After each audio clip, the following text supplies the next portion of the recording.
Hello. Thank you again. We're going to have another discussion about the Sword of Truth series. This time we've read book five, and we're going to talk to you about this book today.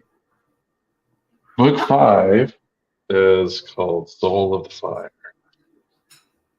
It is an odd departure. I would say this is definitely an odd departure in the series. Hmm. Yeah, it's It the seems, weirdest one so far, perhaps. yeah, I kind of see this book as in two acts. Like you have a first act that deals with the chimes and their effects in the world, and then you have the second act which deals with this other town and their political squabbles in this town. Um, the first half of the book, it took me a while to get into it. I was like, man, this is kind of dragging. But even, what did you think about? Because, all right, so just to do a little bit of plot synopsis here, basically it's a direct sequel from the last book. The consequence of um, Richard being saved Hmm. was that there were these things released into the world called chimes. And these chimes apparently basically negate the magic in the world. And they destroy basically everything magical. Hmm. And it is up to our heroes, Richard and Kaylin, to go ahead and restore order back to the Midlands and Dahara. Hmm. And it also Notably, is it at the beginning of the book, or is it a little later on when they discover that the releasing of the chimes also made it the case that it took away everyone's magic powers, including Richard, Kalen, and others? well, I think in the beginning of the book, we kind of had like a red herring that Zed kind of started. And his red herring was that there was this creature called a lurk that was Right, draining all right. the magic of the world. Yes, the lurk in Um, the form of the chicken at first. yeah, so Zed tries to explain what's happening, and I believe Zed is trying to cover up what's actually happening with the story. I don't know if it was genuine, that he genuinely believed that the lurk was the cause of all this, or that he was trying to obscure like the real reason that magic seemed to be fading. Didn't isn't it revealed later on that Zed and Anne or Annie uh were were kind of trying to made were kind of lying to Richard and Kalen about it being the lurch that was causing these problems, where in reality they knew it was the chimes, and they sent them off on kind of a wild goose chase in order to try and solve the problem themselves. I think that that's revealed at one point. Yeah, I think Zed was trying to take it on by himself because he doesn't feel that um, he does not feel that Richard is a skilled wizard. So it'd be like giving him a task that he just did not have the skills for. We do see that Zed does go on his own and he does do something that aids in the quest, but it's not like the whole complete part of it.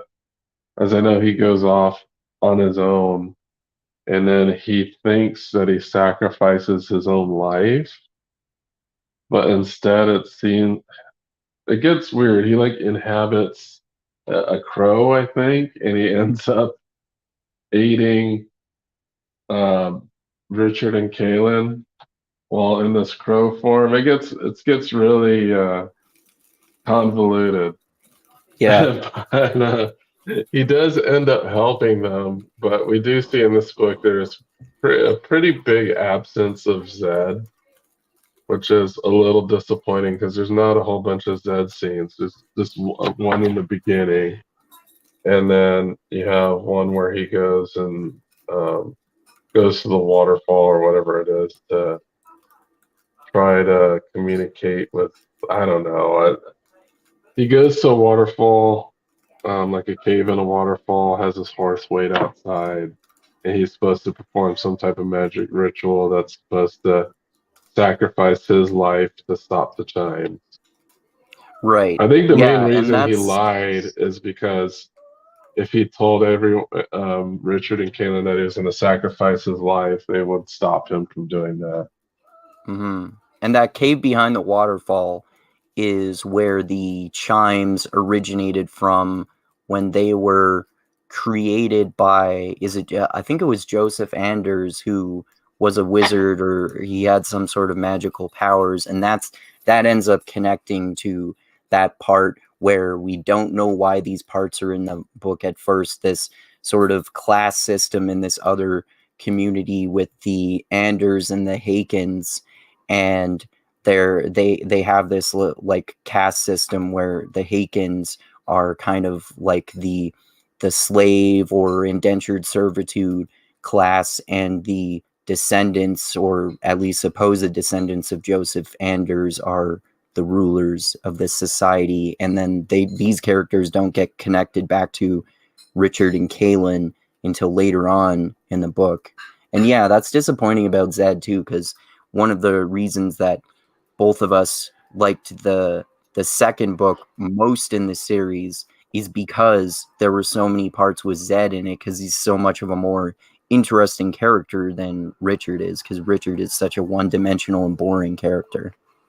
Yeah, there was a lot of Zed and a lot of Kaylin, Yeah. and Kaylin doing like some hardcore stuff. hmm Kaylin seems to be the more pragmatic of the two. Like Richard is very idealistic, while Kaylin is much more pragmatic and can be ruthless in her pragmatism. Uh, And Richard seems more but emotional too. yeah, he's always like crying and weeping, Or like or and it angry. seems like randomly doing so. I know he did so in this book. I guess you can't blame him considering what happens at the end. But hmm moving on, like what? So these chimes manifest in the world as demon animals. What did you think about the chicken that was not a chicken? Like, what is your take on that? I thought that was the most hilarious inadvertent comedy aspect of the book. I just couldn't take it seriously as a demonic threat. I mean, even the most supposedly scary part where Kaylin got caught in this cave and the door somehow disappeared through the magic of the chimes, and the chicken was trying to attack her, but apparently also trying to save her, and she was fighting this chicken in the dark. All this stuff about the chicken supposedly killing people and whatnot, I just found that to be hilarious, even though I know it wasn't supposed to be that way. Yeah, I was like, what the hell am I reading? Um, it just was, I couldn't take it seriously. I was like, really? Is this the plot that this demon chicken is terrorizing the mud people? Yeah. No, thinking about the setting, the reason we're there with the mud people in the beginning of this book is because they're finally getting married, Richard and Kaylin. And there are a couple things we find out that fulfill a prophecy about Richard and Kaylin that actually it was another cause of the chimes coming into existence because there was a prophecy surrounding this.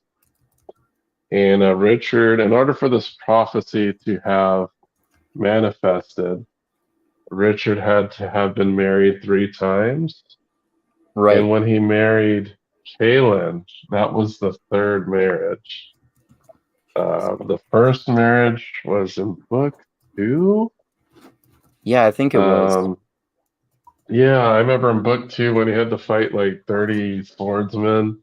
Like after he killed all those swordsmen, um, the wise woman in that clan was basically automatically wed to him, and he just kind of brushed that off as like some BS. That he didn't really consider himself married, and he didn't consider the woman his wife, and he completely forgot about that. Yeah, Second marriage was with yeah. Nadine. That's the Um, there's a whole bunch of funny stuff in this book with the like Richard having 2 wives and them getting mad at each other and him trying to avoid causing problems between them. well, the his first wife is actually reasonable. She Yeah, doesn't like try to get on Kaylin's nerves, really. She's just saying, "Hey, this is." But the weird thing is she's pregnant and she calls the baby Richard. yeah. But as far And as I know, they've never had sex, so I'm not yeah. sure how that's the case. Well, remember her society has different customs. So Richard is her husband because he killed her husband in that book. So in their culture, if a man kills a woman's husband, then you become her new husband. Yeah, that kind of sounds like the Fremen in Dune. Yeah, yeah. But yeah, she turns up during all this craziness. And I think she turns up after like one of the mud people wind up like face down in the puddle dead or something like that. Yeah. Because they keep having these mysterious deaths and that are later attributed to the chimes, but they're just trying to figure out what's going on. But the first problem they come across is this mud person, this randomly face down dead in a what seems to be pretty shallow puddle. Yeah. And they found out that he drowned. So I know one of the things that they found out eventually is that the chimes are able to kill in 3 ways. That's by drowning, by water, by fire, and by air. So air, it's usually people who throw themselves off high places. Mm-hmm. Fire, it's people who throw themselves in the fires and they get burnt up. Mm-hmm. So a lot of this first book is kind of about, or the first act is about trying to find out what these mysterious deaths are coming from, dealing with the demonic chicken, and then they start to introduce like a whole cast of characters um, from a town called Andereth. Right. And right Where off the the bat, I think they get into, is his name Fitch? yeah. Yeah, so Fitch is kind of like a scullion, works in the kitchen. He's part of this society that has a caste system of Anders and Hagans. They did talk a little bit about the history of that society. I think at first the Hagans were like the leaders of the society, and then like the tables turned, and the Anders eventually they got into like some type of civil war, and the Anders ended up becoming the hegemons of that society. Right. So Fitch is a Hagen. Hagans aren't allowed to have last names apparently. Um, what would you describe like Fitch's character as a character as? Like what is his character? Well, it seems like he's really like other characters in his society, he's really indoctrinated into this caste system where he and the other Hakens are really inferior, and they're always endlessly paying for the inferiority and crimes of their ancestors. And then at one point, he kind of gets looped into this elaborate plot with his higher up secretly getting him and some other guys to beat up this woman, and then later on they do something similar and they accidentally kill her, and then he and his friend become fugitives. And then at some point, this plot where you're wondering for so much of the book how this is relevant and how it's going to be connected to the Richard and Calen plot, and then eventually it does. It does.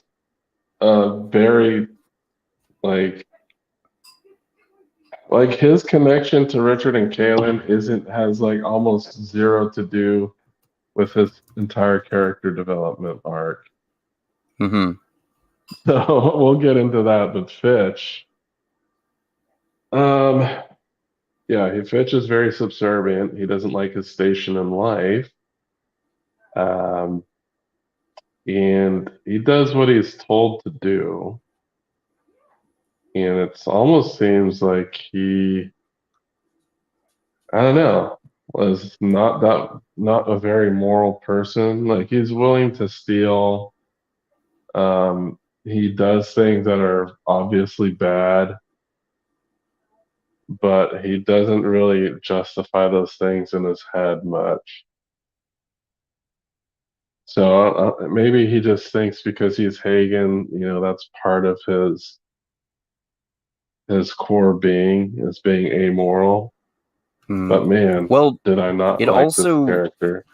yeah, I think that, I mean, it also seems to me like Terry Goodkind is trying to point out that the him being so attached to the caste system is why he's attached to this idea of himself being morally inferior, and him being basically the absolute lowest member of the society, or part of that class in the society.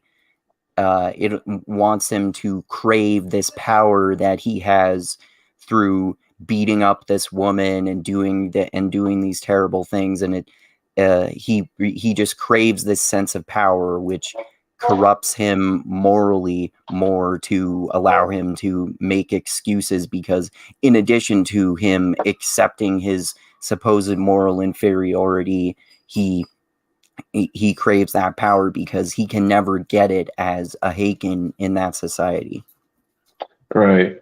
But the weird thing about Terry Goodkind's system of morality,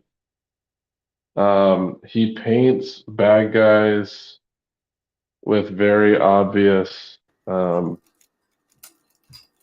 like attributes. So in the world of the Sword of Truth, in order to be a big bad guy, you have to have sexually assaulted somebody. Yeah.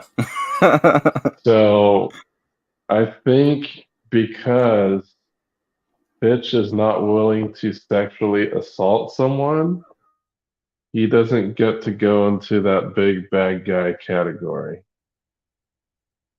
Yeah, that Because there makes are sense. points when his friend, I forgot what his friend's name, his friend is like the big bruiser of the two, but he definitely like asked Fitch for permission to like perform a sexual assault on one of their victims.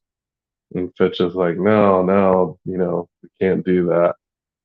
Um, so Fitch, I don't know if Harry good kind of saying is Fitch is supposed to be a good character because he does not sexually assault, or is he basically because there's a difference between being misguided and being like doing those things on your own volition. It seems more that Fitch may be misguided, but Yeah. there are a couple things that he does that make you scratch your head. I think one of the things that, because on his own volition, he goes out and steals the Sword of Truth.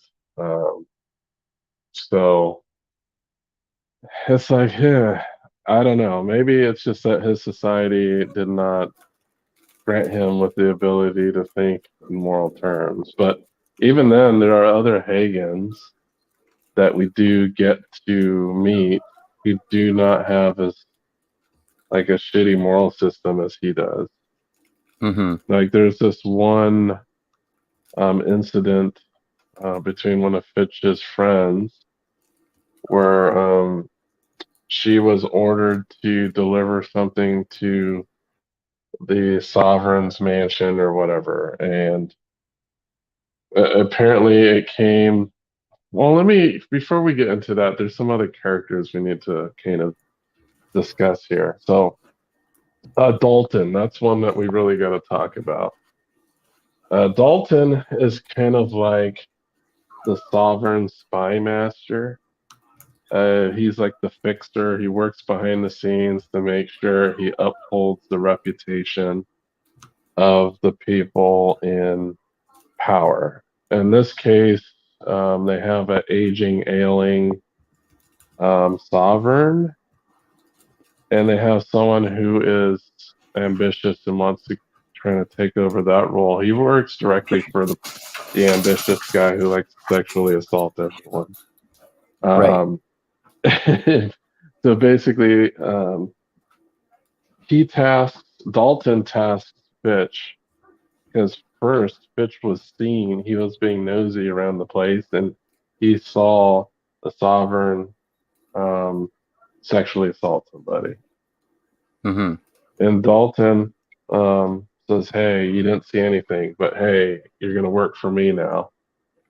So he goes and makes sure that any of these women, keep their mouths shut about the sovereign's dalliances and his rapey nature. Yeah. Um, so now that we've gone through that, one of his friends, who actually becomes a named character, I forget her name, but what happens is she made deliveries, she was sexually assaulted. Her boss finds out and makes a big stink of it.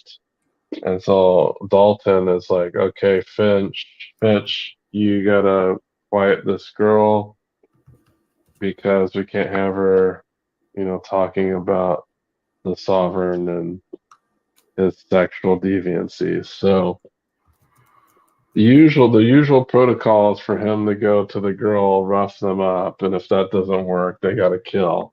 I think they Mm-hmm. kill one of Dalton um, orders the death of one girl previously, and then I'm not sure if Fitch was involved in the. He was there, but he brought like a crew of a few people, and I believe the crew is the one that beat the girl to death or something like that. Yeah, they were assigned to just beat her up like they had done the first time. This was after they had already done that, and then the crew that came along with him just went overboard and beat her to death. And then later on, we find out that like when they're finishing doing that, they hear a carriage with a guy come up, so they run away. And then later on, we find out that someone saw them. Yeah. So instead of employing any of those tactics, because he actually had a crush on this girl, he has a discussion with her and tells her, "Hey, um, they know while you're coming to the castle, and then they're going to basically silence you through force. Yeah. So your best bet is to leave and not come back." So she ends up, um, after he tells her this, she ends up joining the army. Right. So he actually, I guess, he has some redeeming qualities that he didn't want to like hurt his friend. But you could see during the past incidences that he felt powerful because many of the women that he beat down were Anders, so they were in a caste above him. Mm-hmm. and you could see that when he was flexing his power, he kind of enjoyed it. Yeah. So this society, the stratified society, Terry Goodkind spends a very, very, a very large amount of time basically in the characters in the society. And it Hmm. seems like, where is this going? We Yeah. just don't know what's going on. What ends up happening ultimately is this location becomes a inflection point in the battle between Dahara and Emperor Jagain. Hmm. We do know that one of his emissaries, oh, I forgot his name. Are you But one talking of his, about the guy who wears a cape the made of scout. scalps of his victims? I forget that guy's Yeah, name too, if that's who you're thinking of. yeah. So he's like an emissary from Emperor Jagain, and he's basically purported as this badass mage killer who has like this cape of scalps that are from mages that he's killed. He has a complete anticlimactic scene at the end of the book. But I would say I did enjoy the second half of the book more than the first half. Would you Yeah, me agree with too. that? Yeah, well, like one of the reasons is like you were mentioning, we actually find out why there's this whole separate plot with Fitch and the Andrews and the Hakens. Yeah, so they actually find out that it's very much tied into the chimes. So Andereth, Joseph Anders, he was powerful wizard, and Joseph Anders is actually the wizard that created the chimes. Hmm. So this whole society was started by that wizard, which is why this becomes an inflection point. There's also another side plot I forgot to mention, and this side plot is so ridiculous. The reason I think it's ridiculous is because this is a plot that we've seen two other times already. And the side plot I'm talking about is, oh, one of the Sisters of the Light goes to rescue some of the imprisoned Sisters of the Dark. And guess what? The same shit happens that's happened two other times when that's happened, which is they get betrayed and then they get imprisoned themselves. It's like, Oh, when did that ah. happen before? I forgot that already happened. It happened, remember the book where Nathan was like pretending to be bad. That also happens. A Sister of the Light tries to rescue some Sisters of the Dark, or some that were captured and they get betrayed because it happened in basically like the last book before this one. Okay. And I think it happened one time before then. But it happened before, so I was like, okay, I can kind of see where this is going already. I guess the only difference, and it's funny because even though the chimes basically make all magic useless, which makes Jagain useless, it didn't matter. They still betrayed um, the sister, even though Jagain had zero power at that particular moment. So I was like, really? They're rehashing the same plot again. But eventually, I think at the end of that plot thread, she does convince some of those sisters that Jagain lost his power, and then they would just have to swear an oath to Richard.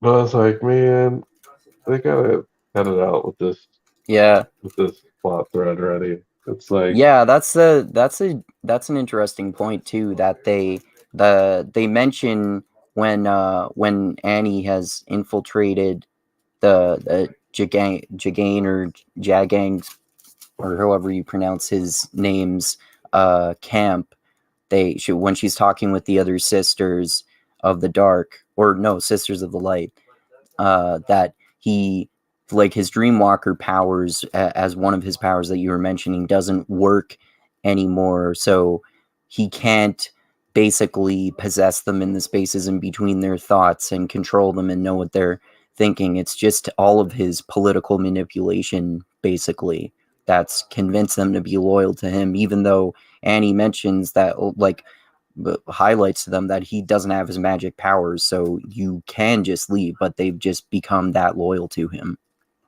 Well, that, and they don't believe that magic power has actually been wrestled away from the world, Right, because right, they make it some rationalizations like, oh, we can't use the gift unless Jagain tells us. So there's no way for us to test if what you're saying is true. And then they're not willing to try, because if what she says is false, then Jagain would be able to see everything that they do, right. including Anne, right? So it's like, well, if Anne is saying this, does that mean Jagain has lost control on Anne? It's like they should be able to employ some logic, but I guess they just are too afraid to do anything there. Yeah. So all the while this stuff is going down, Richard is trying to figure out how to banish the chimes from the world, and he's able to. This kind of leads him to Andereth. Hmm. And the reason he wants to go to Andereth is mainly to look at some of their writings in their libraries, because he knows that Joseph Anders is somehow tied to this, to the chimes. So he does find out some interesting things about Joseph Anders, is that he was a really unorthodox wizard who um, thought outside of the box. There's also this ultimate defense weapon in Andereth called the Domini Dirge. So basically, what does it do? It just like blows people up when you ring it or something like that. Yeah, it's interesting. It's their secret weapon that's a bell, and like you said, it seems to blow things up. Yeah, and also it's not affected by the loss of magic. So even though Right, magic is basically being sucked out of the world, this bell weapon is not affected. right. Um, and we get to see it put in use a couple of different times. Uh, and I think it just destroys like the insides of a person and leaves their skin or something like that. It Oh, is like yeah. a, yeah. So it accidentally went off once, and I think the reason it accidentally went off, what happened? There was like some. I'm trying to remember what happened, but it affected a bunch of different people at the same time, and it caused like the Domini Dirge to go off, and it killed like a few scouts that were out. Right. But eventually, Richard does get in this town, and he also meets up with their leadership, and he finds out that there's an emissary from Jagain, and that they're undecided whether they're going to side with Jagain's forces or with the Dahara Alliance. So this sparks kind of like a contest or an election of sorts. The the newly elected sovereign basically says, "Oh, our sovereign is incapable of doing anything right now, so we can't take the decision to him. So let's have the people of Andrith decide whether they want to side with you or with the emperor." So Mhm. there's kind of like this Yeah, election tour that happens. yeah, it's interesting that they're putting in democracy in this fantasy world. Yeah, so we have an election tour. Um, and I guess Richard and his people, they spread out and try to spread the word. And on the other behalf, I think it's the scalp cape man and his cohorts are having like some really spirited speeches as well on their side. I think um,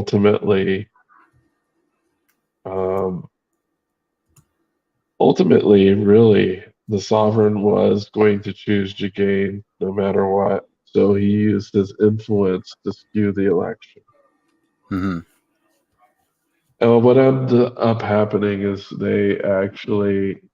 Richard ends up losing the election. So this is, of course, very bad for Richard. Hmm. So while this is happening, um, if we go back to Fitch, I guess Fitch is kind of in a bind. Um, and the bind is because the woman was killed from that one encounter. Dalton tells Fitch and his friend that he needs to send them away. So Fitch is sent with a bunch of money. I was like really surprised that Dalton gave him a bunch of money. I would expect that Dalton, he's such a freaking backstabbing guy that he would have them killed. But he doesn't. He gives them a ton of money and has them flee the city.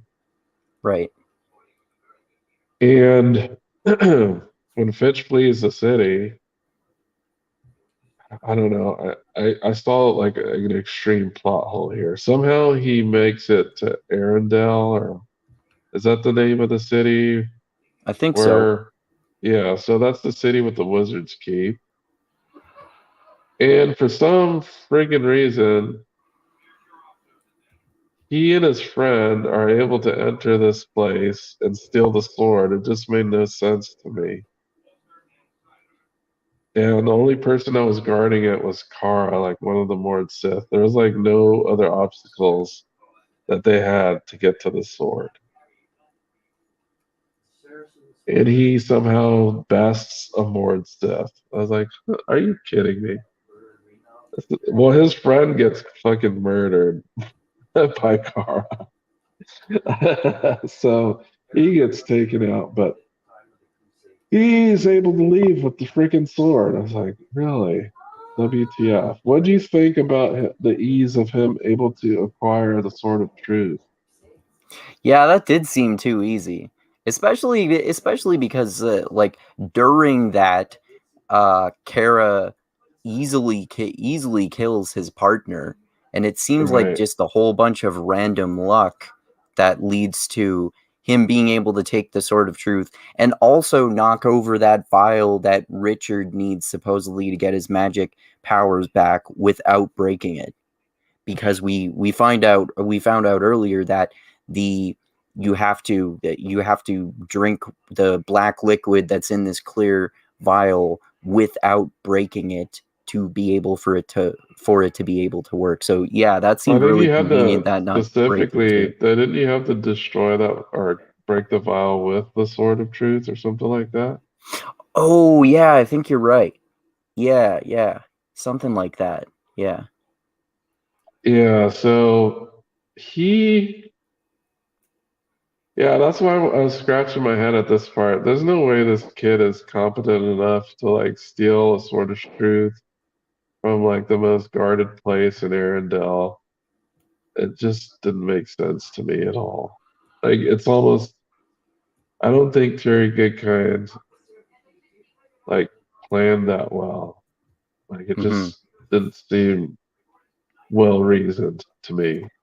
A lot of But this, hey, a lot of what happens in this book just seems like totally random, and he was just pulling all of the details out of his ass as he went along. It doesn't seem intricately planned, in any way, like Wheel of Time or Stormlight Archive or Mistborn or anything like that.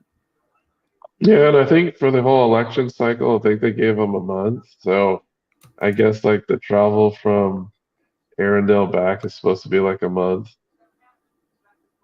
So eventually Fitch like hightails it back, and then he arrives in the area where his friend is guarding the Domini Dirge.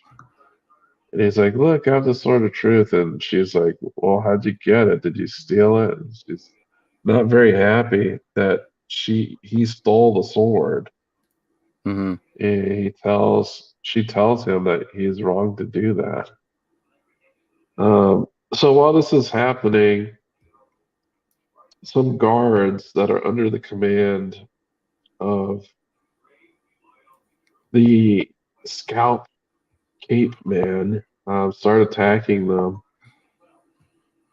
And well, actually, this is before they start attacking. Kara shows up and basically demands that the sword be given back to her. Mm-hmm. Fitch's friends tries to mediate, and she's like, "Yeah, you should give it back." And before that happens, they're attacked. Fitch tries to fight with the sword. He gets like murdered. So his end is pretty anticlimactic. Mm-hmm. Her friend survives. So at this point, I guess there's like an Order 66 that gets kind of issued. So they start attacking Richard's force, all of Richard's forces. So during this time, a bunch of people get attacked on Richard's side. Kaylin gets cornered and beaten like pretty badly. I know she gets Yeah. beaten so badly that she's unrecognizable.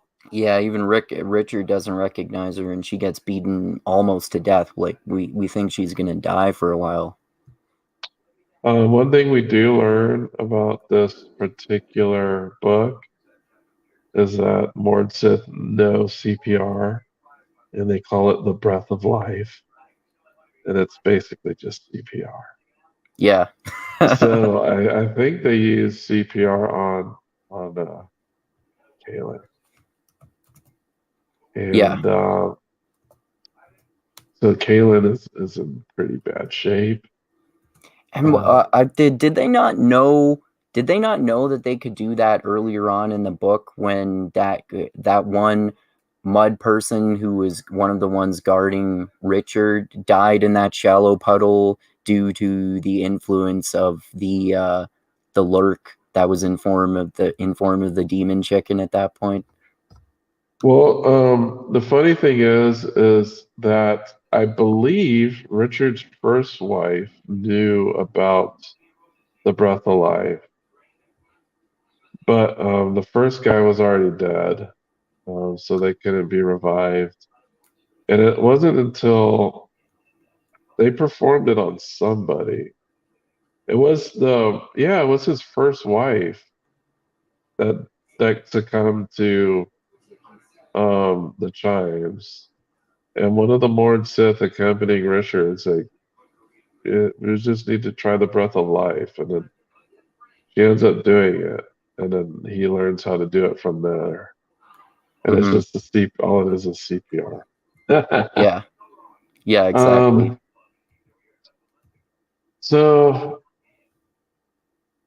all hell breaks loose. So there's various battles in different areas. Kara's like basically a fucking badass. I think she's like the badass of the book.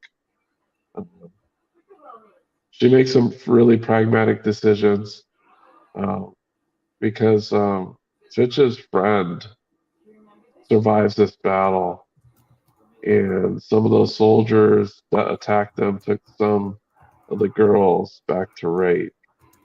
Right. And I think one of them, they were able to save one of them, but the others, they were not. Carol is being really pragmatic. Hey, if you try to save these, we're likely not going to survive.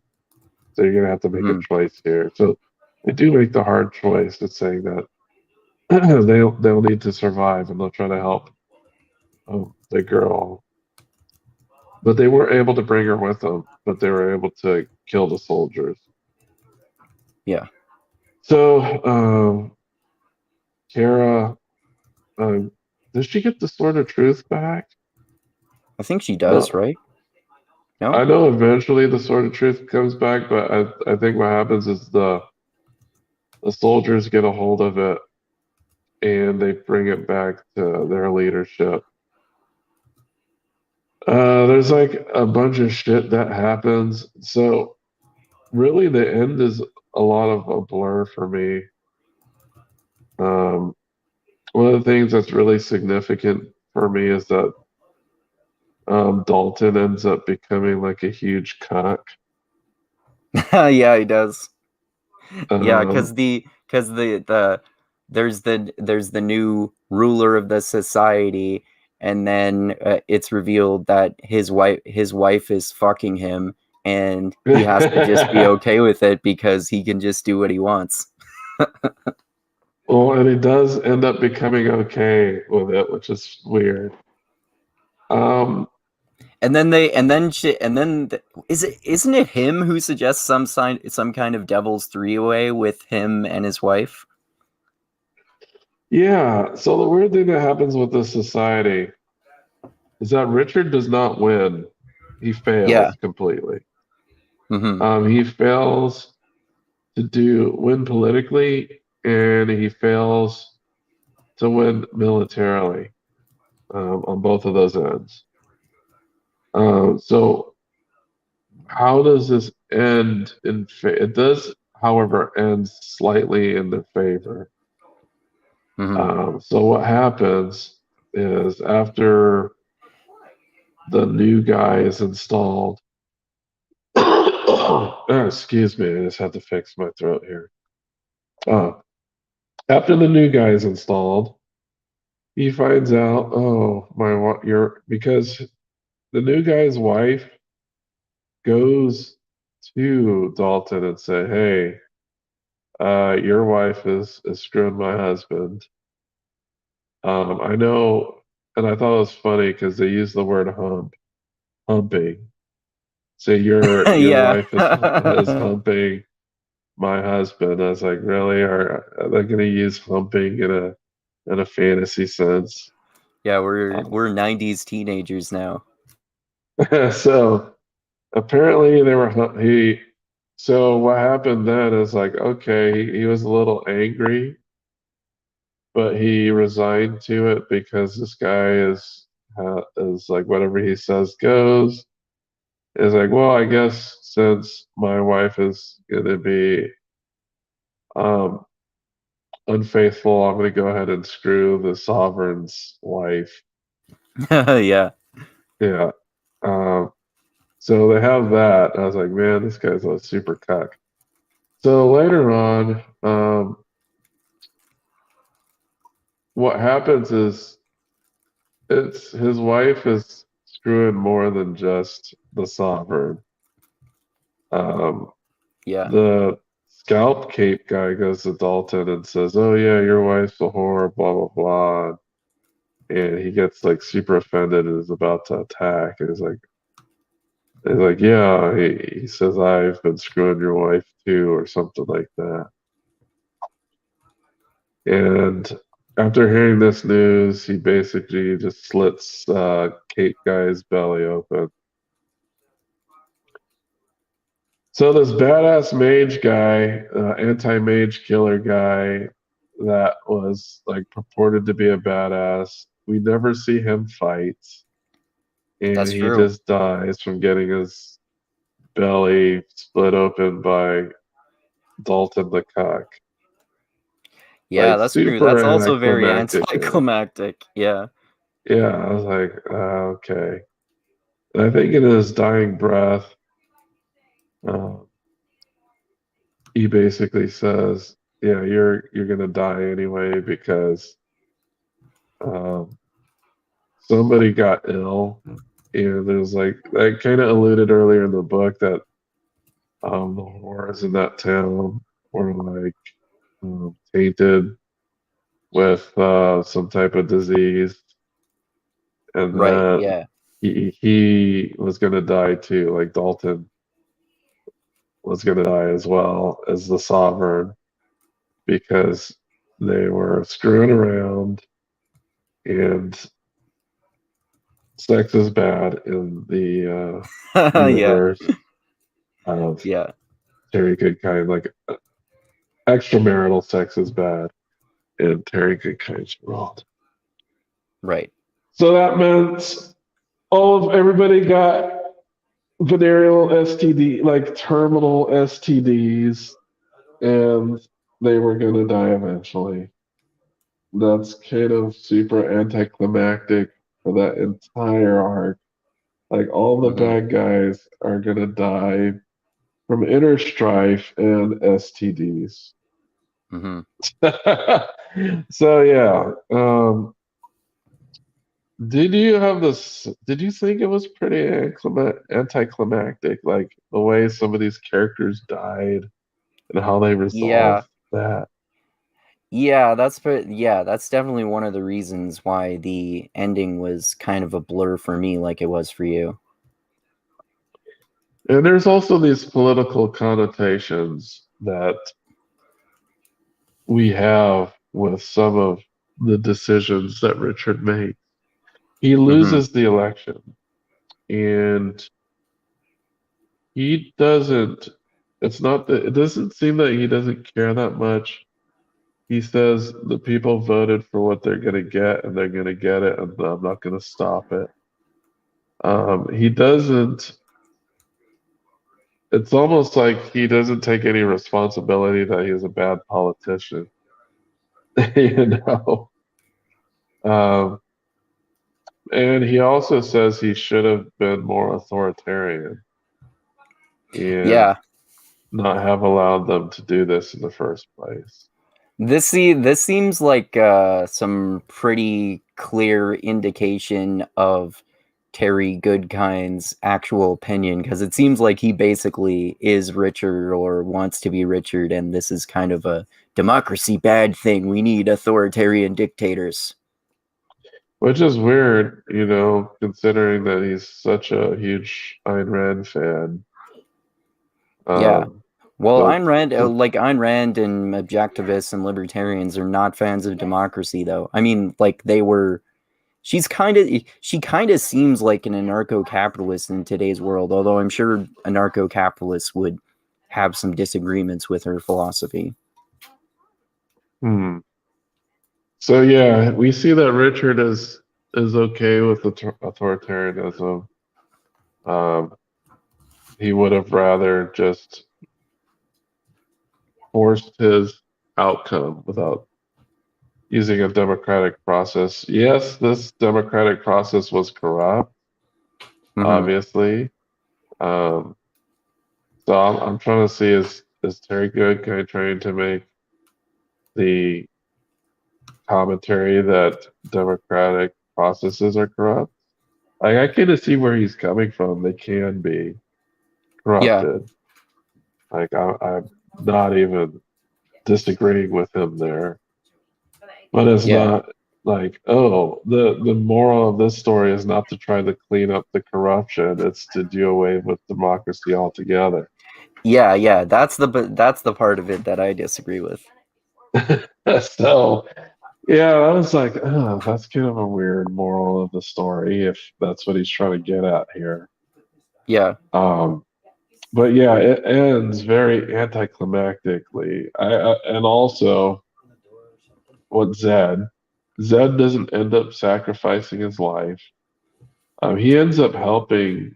Um, he ends up helping Richard by pointing him towards the path that he needs to take in order to banish the chimes. So the path, I think he showed up as a crow carrying a book. And then Richard read that book and then he found out what he needed to do to banish the chimes. And that's the part that's blurry to me. Do you know exactly what he did? I think he talked to like Joseph Anders' spirit, and they had like some type of showdown or something like that. Yeah, I think you're right. I don't remember Yeah, how he he resolved it either, though. yeah he talked to Joseph Anders' spirit, and I guess they had like an intellectual like match back and forth. And then he basically said, "Oh, I figured out how to undo what you did," and he proceeds to do that. Right.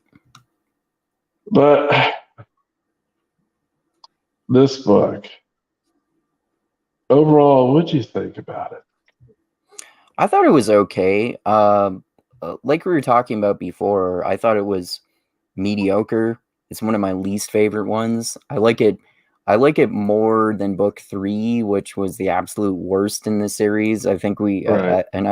I think we when we talked about this before, we agreed about that it's better than three, but worse than four. And four was decent. It was better. It was way better than three, but not as good as two, which was the best one. So, yeah, this is one of my least favorites. I think it's probably my second least favorite. I think it's probably my second least favorite after the second one, and I think I like the first one probably more than both of them. Yeah, I would say that this is second to last. I'm also going to make the caveat that there is a big gap between the worst one and this. Like the Definitely. three is just bad. It's just terrible. Yeah, Yeah. it's uninteresting. The plot makes no sense. The writing is like eh. The big climactic battle is like not exciting and seems like a Deus Ex Machina. Yeah. Um, I don't know. That book three is just terrible. Is book three the one with the nipple magic? I think so, yeah. Yeah, that one is just horrible when he was Yeah. cutting nipples off uh, and he was like under the spell of some witch and I don't know, it was bad. Hmm. But I thought this one was more interesting than book three. Um, at least he kind of got into more philosophical things about politics. While I didn't agree with them, I thought it was like a little bit more interesting that he went there. Yeah. Um, he- I thought it was an interesting take to focus on Andereth.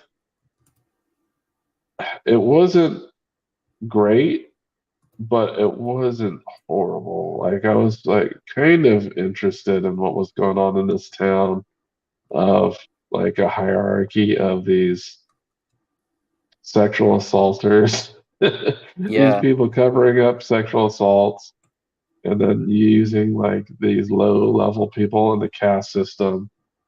And then like we have this mysterious weapon that they have, the Domini Dirch. Like there was enough mystery about this particular city and town that kept me intrigued for a bit. But there was so much filler though in there in Yeah. those Yeah. chapters. Yeah, I thought that whole side plot was boring and I didn't know why it was there at first, but I assumed it would connect back to the main plot, like I said. But once it did connect to that main plot, yeah, I thought it was interesting too. And the that culture with their class division and all that kind of stuff, I thought that was interesting too. Yeah, so it started off. I think it's because we don't have that much faith in Terry Goodkind. So when he started off and going off on this tangent, we're like, oh, what's going on here? Like if this was like perhaps, one of our more trusted authors, we would expect them to be able to resolve that and there would be a reason for them to write it. I think we Yeah. just had our apprehensions because it's Goodkind and we wouldn't have expected him to resolve it correctly. Yeah. You Yeah, know what I mean? exactly. Yeah. Um, Yeah. he did resolve it. I wouldn't say he did a great job.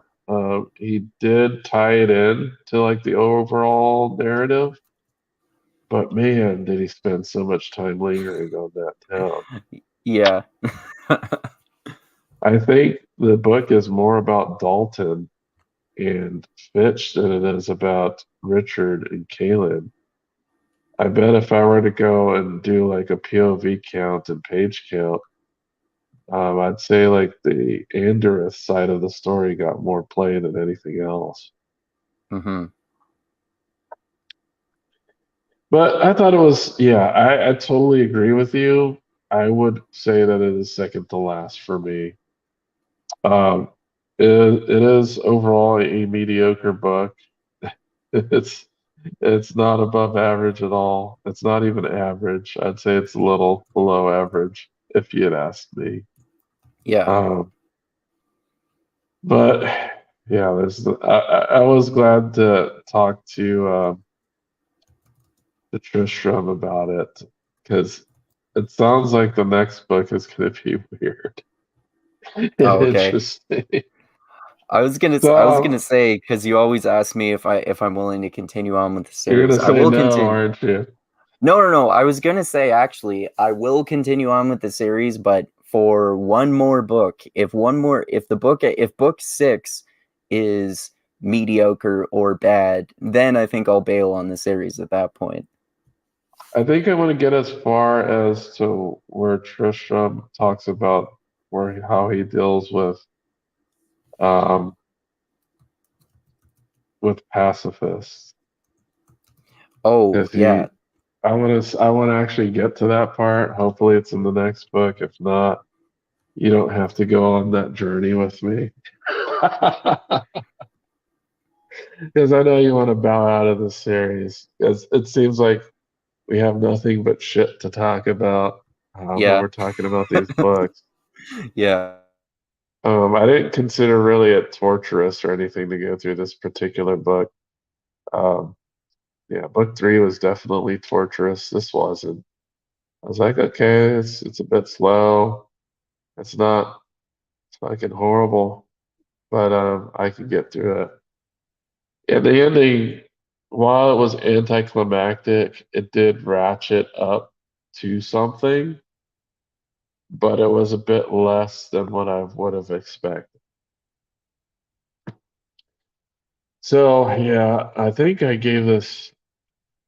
Not sure what I gave it. I think I gave it a 2 out of 5.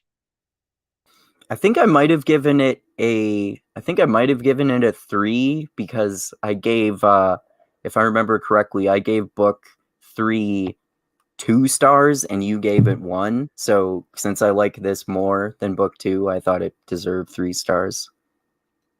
But it's not as good as other books that I've given 3 stars, which I think are better than this. Oh no, there's a ton of. Well, let me see if I actually gave it 2 stars. I'm not sure if I went 2 or 3. So I think. I seem to remember that when we were talking about it, it it just pissed you off so much that you went and changed your rating while we were talking about it. This book? Oh no, No, I changed the rating for the book I three. mean book 3. Yeah, yeah. Yeah, it was just so bad. Okay, I did give this 2 stars. I would give it 2.5 to be honest. If I could give it a Yeah, point I 5 on probably Goodread, I would have given it a 2.5. I would too. Yeah, I was thinking that when I rated it actually. Yeah, because it's not quite mediocre, but it's not horrible.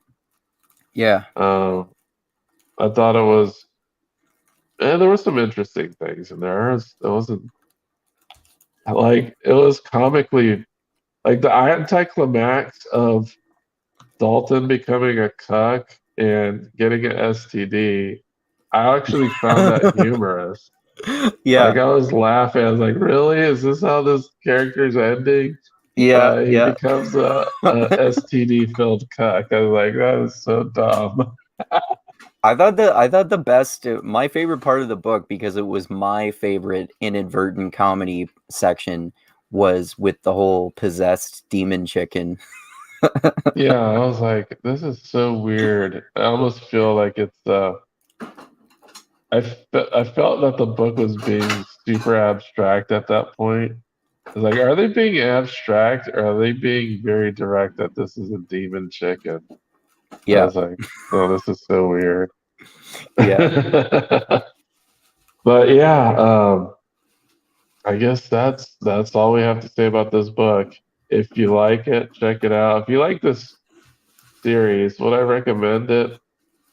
If you have nothing else to read, and if you like reading bad books, like I don't mind reading bad. Like there's a difference between boring and uninteresting and bad as in this stuff is goofy. yeah, I would consider this book as this is a goofy book. Um, book three was not goofy; it was just plain bad. yeah, yeah. There wasn't that much inadvertent comedy in it, like there is in this. No, not at all. Did wait? Did book? I think book two had the demon rape in it. Did Yeah, it? that was book. Like every book has rape in it. Yeah, yeah, Like every single book. That's how Terry Goodkind frames the bad guys. Like, okay, this person rapes. This is the yeah, bad guy. All bad yeah, guys rape. All yeah, major villains, I think, in his books rape. yeah. So his brother, what in the last book, his brother was the rapist, right? I think so. I couldn't figure out if his brother was the rapist or that guy um, was the rapist. They didn't make it very clear. Yeah, I don't But remember anyway, either. but there was a rapist in the last book. I know that. I won't. But the brother fingered somebody that was dying. I don't know if you consider that rape or Yeah, I'd not. say that's rape. Yeah.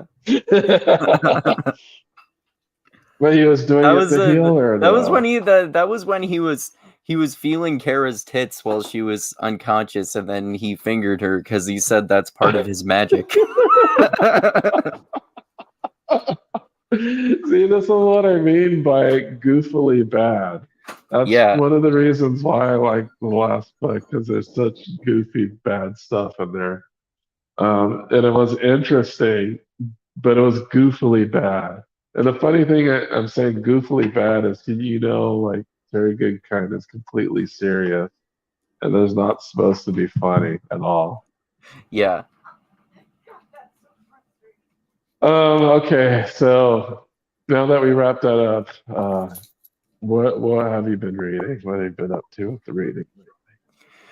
Well, yeah. You and I were just talking before we started this about how I just finished rereading The Spy Who Came In from the Cold, which is the third George Smiley book by John le Carre, the classic spy novels, which are very different from what you would expect from a spy novel. And I like this one more than the first two. This is the one that made John le Carre famous, and the first two books are mostly from George Smiley's perspective, who is an interesting spy protagonist because he's short and fat and he's not threatening. He uses his brain to solve problems, basically, and they're basically him solving murder mysteries. And in this one, he's barely in it. The main character is Lemus, who's a different spy, and he gets sent to kill someone, and there's a much more complex plot, and it ends up being the case that they basically falsely accuse this guy Munt, who he was sent to kill, of working for the communists as an elaborate ruse to make it clear that the guy who Lemus accidentally killed at one point was actually the guy that they were secretly targeting because he was working for the communists, and Munt was actually not guilty. And then there's the really shocking ending where Lemus tries to help the girl who he got involved with escape, and then she dies at the last moment. So yeah, it's much more. I like this book more than the others in the series, and I'll keep reading all the others in the series. I think there are many different books in the George Smiley series. Yeah, there are quite a few. I know they made a movie out of Tinker Tailor Soldier Spy or whatever it's called. Yeah, I I've haven't seen the seen it. Have movie. you? Yeah, I Do you saw the have? movie. It's pretty good, but it's a little confusing at the end because I couldn't wrap my head around the plot. Okay. It kind of didn't like the last 10 minutes didn't make a whole lot of sense to me. Okay. Like if you ever watched it, you'll be like, I don't quite get this last 10 minutes. Maybe it's worth a second watch, but I just like to movies figure it like out. that, like Christopher Nolan movies like The Prestige and Tenet, which we talked about, which both of those you have to watch them at least twice to understand what the fuck just happened. Yeah, so I kind of had that feeling with that movie. Okay. Yeah, so I was telling you guys in our movie chats group recently about how I recently read Dianetics, of course, L. Ron Hubbard's basically Scientology Bible, and I was disappointed in the lack of aliens, but like you were saying, maybe you have to go clear to get the secret knowledge because only if you're clear can you handle the secret truth about the aliens creating the society creating Earth trillions of years ago, and they're being soul meters and putting thetans into volcanoes and all kinds of stuff. Oh yeah, Lord Xenu, that's the alien ruler. Yeah, I But don't think yeah, they there's talk about aliens until like Thetan level 5 or something, so they're not going to put yeah, it in yeah, like their but introductory book.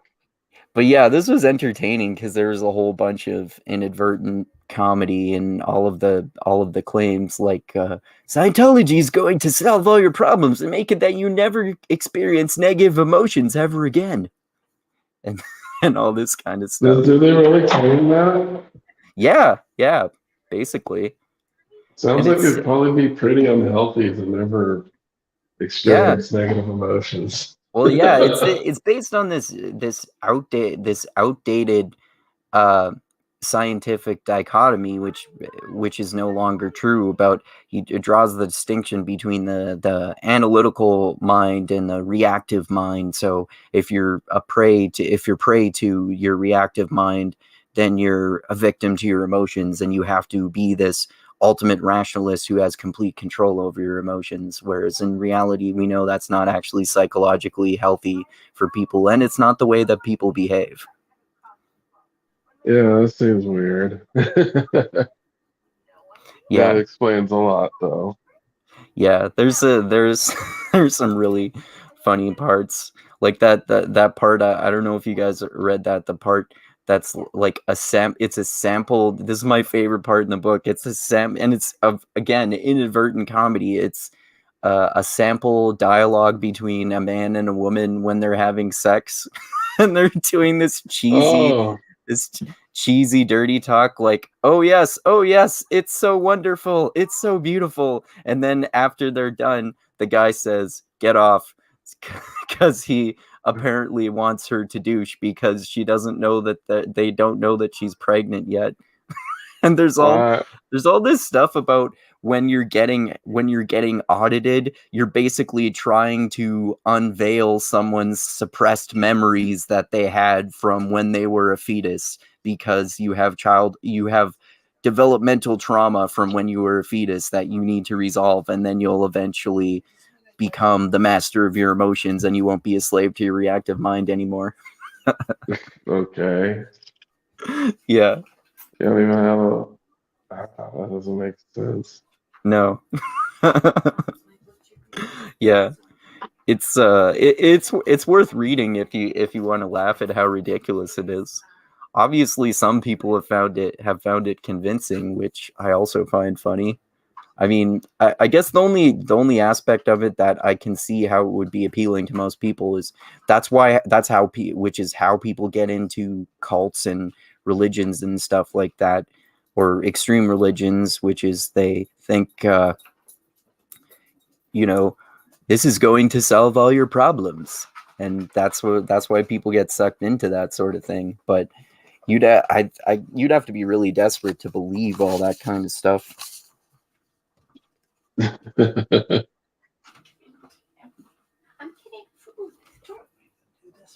All right. Oh, was Yeah. there anything else you had read? Yeah. There was what novel let me see what other novels did I just read? I think I might have read. Oh yeah, I read another one in the Murderbot Diaries series, which I think it might be book 5, and I still did. I thought it was really interesting. There's always some sort of different dynamic between the character and the characters in the plot. And I think book 3 is still my favorite so far because it's basically about this robot. The plot hinges on the robot's ability to pass the Turing test. And this one was different in that basically Murderbot is working with this friend who he calls Art, which is a funny acronym because it to him it means asshole research transport. So he's working with them secretly, and Art is trying to help him masquerade as a human to basically help save the humans who worked with him in the previous book. So yeah, that's a really interesting one as well. And what else have I been reading lately? I'm gonna look it up on Goodreads here, because sometimes I read ones that I have heard. Oh yeah, actually I read this I listened to this boring audiobook the other day, which is just because I wanted to learn from it, which is like a really detailed official document about the US called the US Army in the Iraq War, Volume 2, Surge and Withdrawal 2007 and 2011. So it's basically a detailed account of what happened during that period of the Americans' role in the Iraq War and trying to apparently learn lessons from it. But obviously, because it's from the U.S. military's perspective, it's really biased, and it doesn't seem like they really learned anything, especially given what happened after that. Right. And oh yeah, I also listened to that audiobook that you sent me. That's Mitch McConnell's memoir, which Oh, you listen to that? yeah, I wanted to read to keep myself balanced in terms of exposing myself to political views that I disagree with. And I thought it was okay. It wasn't as bad as I expected it to be, but it wasn't that interesting either. Usually I don't find memoirs to be that bad. 'Cause I liked, usually when it comes to memoirs, I'm more interested in personal anecdotes than I am about their political philosophy. Yeah. I guess I'll have to check that one out eventually. I think I was going to get one on Ted Cruz too to see what he writes. Okay. Yeah, I would read that. Yeah, I read Wittgenstein's Tractatus, or the full name is like a Latin title, Tractatus Logico Philosophicus, because I wanted to examine basically the two different theories that Wittgenstein came up with in terms of language. And his theory totally changes in comparison between his book called the Tractatus and then his later book that was published posthumously called Language Games. No, it's not called Language Games. It's Philosophical Investigations. But the theory of language games, that language is a game, basically comes from that book. And I want to read those because I'm going to discuss Wittgenstein's theory of language with Peter Salmon, that guy we've talked with about postmodernism a few times before. And that was a interesting but very complex and difficult to understand, as complex philosophy like books like that often are to me. Oh, Okay. what else did I read? I guess over this last week, the ones that I read. Oh yeah, I read that book you sent me by Stephen Fry about heroes in Greek mythology, which I thought was fairly interesting. And does he talk about specific heroes? Yeah, like Theseus and Hercules and all of those people. So I thought that was interesting, and it was more detailed than that other book about mythology in general that we both read. And I was mythology? Yeah. Yeah, that's what it was. And I was telling you recently too that I read Halo the Flood, one of those that you sent me, which is the third one in the Halo series. And this is the one that's basically directly based on the first video game. So I thought that was interesting because it gave me nostalgia about playing the first game. And the other books in the series are obviously prequels. So that's interesting. Um, oh yeah, the other one I recently read, I was disappointed in this. It's called Whipping Star, and it's a Frank Herbert book, the guy who wrote Dune, obviously. And I just found that this one was very different from Dune to me. I just found it to be very weird and kind of pointless and confusing. Most of the book was a human's conversation with this advanced AI species who lives in this kind of metal bubble type of thing, and they have to, and there's basically a conundrum where the they're trying to stop it from dying, but whether it lives or dies, it's going to somehow lead to the destruction of all human life. And but like I said, basically most of the book is a dialogue about it, and I don't really see the point. And there's some really weird science fiction stuff that doesn't really make sense. Yeah, that sounds weird. It is, yeah. Apparently, it's a Okay. series too. I don't think I'll continue on with that series because it's way worse than the Dune series. The Dune series is awesome. It, So it's like not good. yeah, yeah. Okay. But yeah, that's basically what I've read over the past week or so. So, Okay. what have you been reading? I finished Economic Facts and Fallacies by Thomas Sowell. I think I've Um, read I, that. yeah, I've read three of his books, and I'm like, okay, this seems like a complete rehash of the other book I read, which is Basic Economics. So I know that this guy's written I like a thought so shitload of too. books. So is like a lot of his books are just rehashes of the same thing. Thing is there were like very tiny bits uh, from Rednecks, but I didn't see a whole lot. Like he mentioned like little tidbits that I learned from the other books. Because I think he talks about slavery in this one too. He also talks about um, like IQ in the South. So it's to me, it's like a rehash. It's not new. It doesn't really seem like new material to me. So I was Yeah, like, I mean, it seems to me, based on I think I may read maybe a handful or so of his books. It seems to me that most of them are just his basically his right wing economic theories or right wing thoughts about politics. And the ones that I like the most by far are black rednecks, white liberals, and also intellectuals in society, because both of those are about cultural issues, and he has some really interesting and detailed historical thoughts about those subjects. well, I have to check out Intellectuals in Society. I know I have a few of his other books.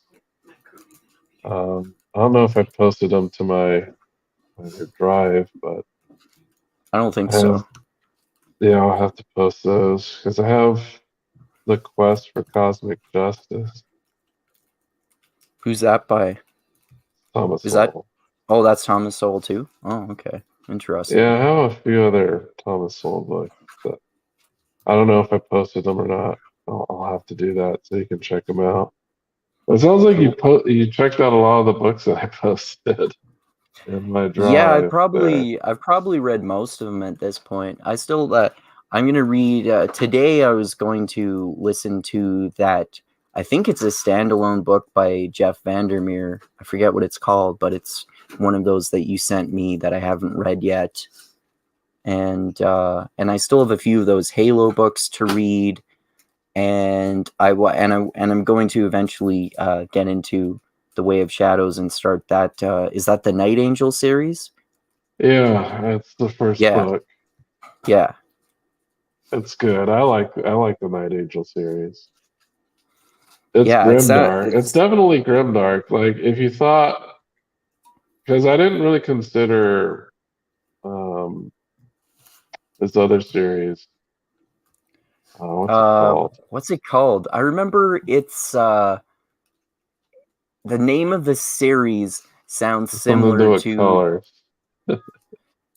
it's doesn't the name of the series sound similar to the book Oathbringer in Brandon Sanderson's Stormlight Archive series?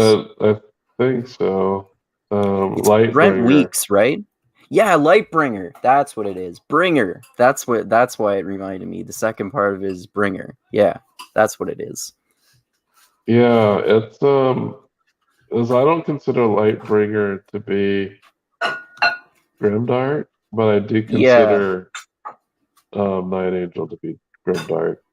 Okay. Interesting. You'll see what Yeah. I mean once you read it.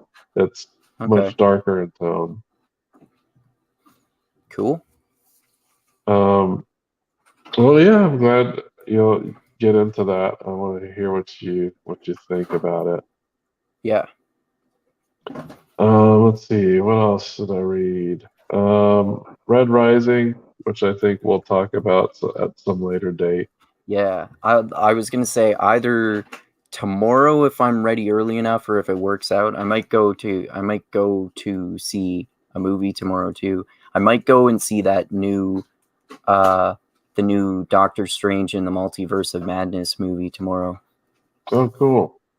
But I might, if I do, I'll probably be early enough to do a podcast. But I might not, because I'm probably also going to have that fire with my mom, because I never ended up doing so on Mother's Day. And yeah, I'm going to when I go to see that movie tomorrow, if I do so, be going on a date with a couple, because I've been getting into alternative lifestyles like that lately. Okay. Yeah. So I'm also, what I read, I don't think I talked about it, Why Trust Science? Oh yeah, I read that one too a couple weeks or so ago, I think. Yeah, it was okay. It's kind of strange, but it was more about kind of the flaws in some certain, like it was talking about the flaws and biases of some type of purported science. Like Mm-hmm. you have to be aware of who's funding the science, and Yeah. it's basically telling you how to be more observant about scientific studies and what people are telling you about scientific studies, Right. and how there can be flaws and what you need to look for in order to be at ease when people say, "Oh, look at this study," but you have to see who funded the study, and Mm-hmm. there's a bunch of other questions that you have to ask when it comes to that. Yeah. But I like that too, and explaining the details of how the scientific method works and how the process of something being studied actually works. right, so they try to go into details on, and basically they say the scientific method is not a single thing. It's varying processes to come to learn the truth about something. Mm-hmm. Um, but yeah, I thought it was interesting. There was like some odd stuff, like a bunch of references to like feminist science and stuff like that. Like, Yeah. okay. um, I also just finished another book called Bernie Sanders' Guide to Political Revolution. It's Oh, basically, okay. if you've read his book, Our Revolution, you do not need to read this book. Okay. I read whichever one was the first chronologically. I haven't read the second or third one of his books that you sent me yet. Yeah, this one is more like a political pamphlet that directly talks about political issues that you should be interested in. And many of those are already talked about in his first book. Okay. So if you want to rehash that, you can in this book. But it's not like a biography like the other book is. Okay. So And I'll briefly does it get go ahead. into his policy, the details of his policy decisions and arguments? Because I found that to be those parts to be the most interesting aspects of his first book that I read. No, not his policy decisions specifically. Okay. Like in this book, it basically tells you, um, like it goes through a couple different topics. So climate change, the rich not paying their taxes, um, unions. So it kind of goes through these different political topics, and he basically pitches you on why you should stand a particular way on these topics. Oh, okay. So So he's making political arguments. yeah, it's all Okay. political arguments. There's no like personal anecdotes in this book. Okay. Yeah, that Yeah, sounds so that interesting. yeah, it's more of a political pamphlet. Like he's trying to make arguments about particular positions regarding education and taxation and climate change and free trade and other um, political positions. But yeah, there's no like personal anecdotes in it. Okay. Um, but yeah, that's all I've read recently. If I want to talk about what I've watched, I finished some more Cowboy Bebop. I've also read some more Wheel of Time. I How should be far are done. you? About 70%. So I think I'm gonna need about 20 more percent to be done. Okay. Let's see. I watched the new Halo, so I'm up to date on that. I know Oh you yeah, got you know what? uh I'm so not a fan of it that I totally forgot to continue on with the series after episode 5. yeah, so the last episode I watched, um well, I'll tell you this. I think it's episode 7 is entirely dedicated to Quan. You would hate it. Oh man, yeah, she's my least favorite character. Ugh.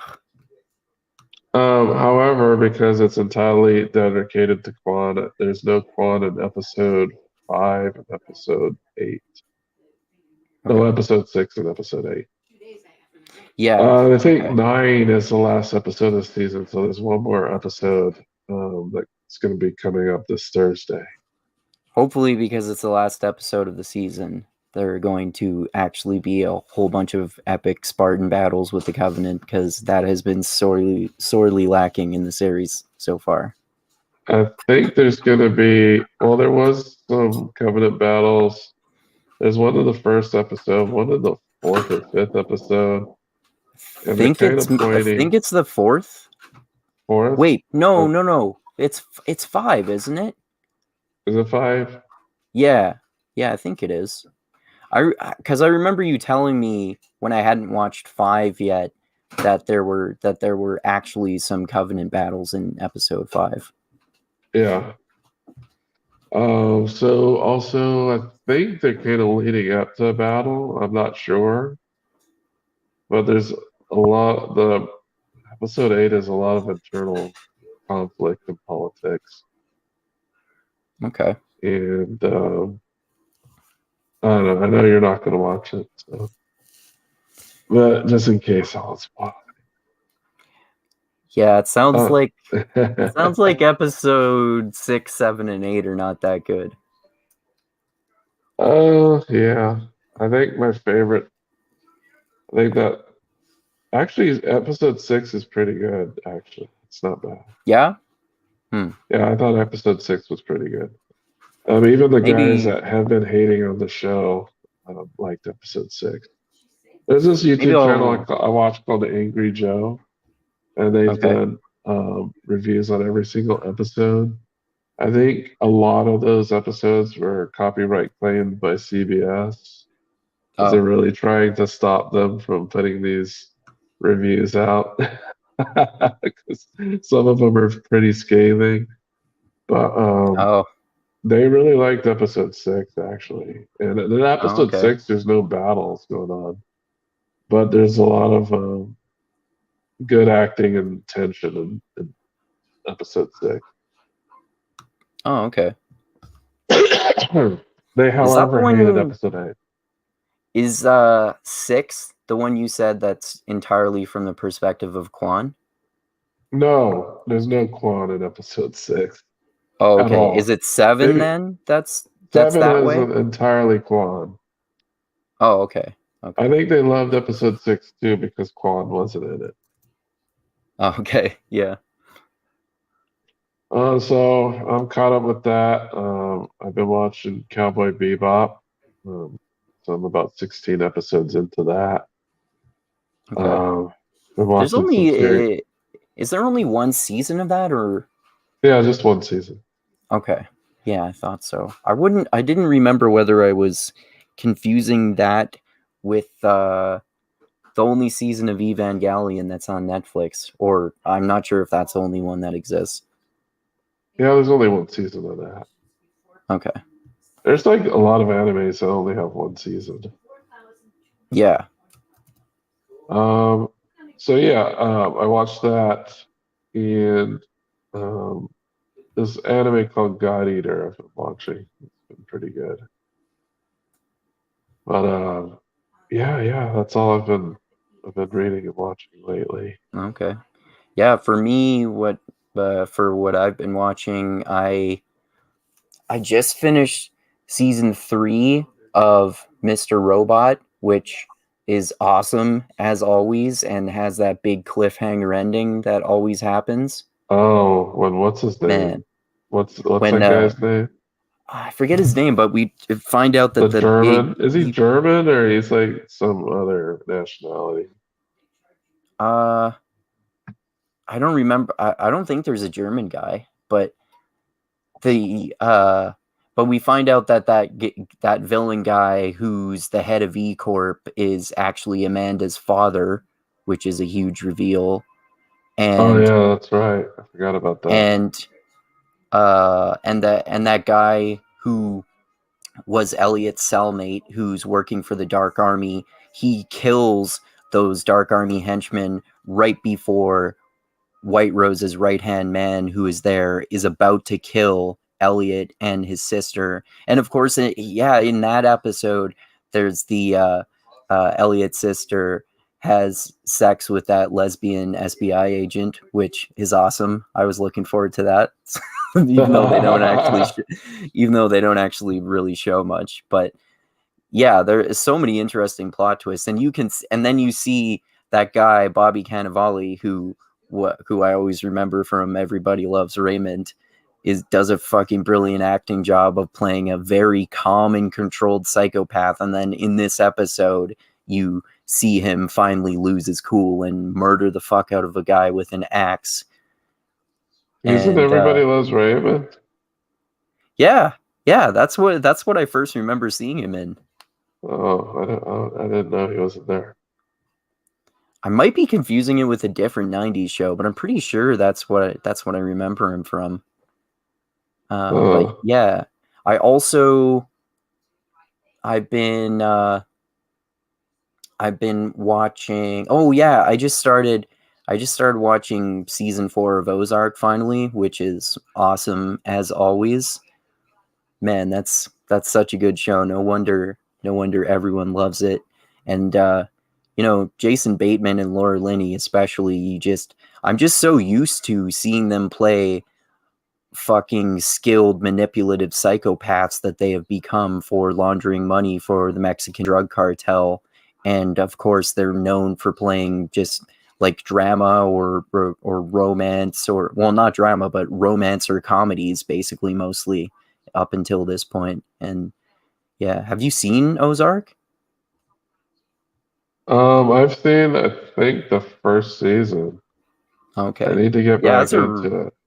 it's a really fucking good show. It kind of reminds me of Breaking Bad a little bit, in that, you know, there's a similarity of a family getting involved with drug dealers.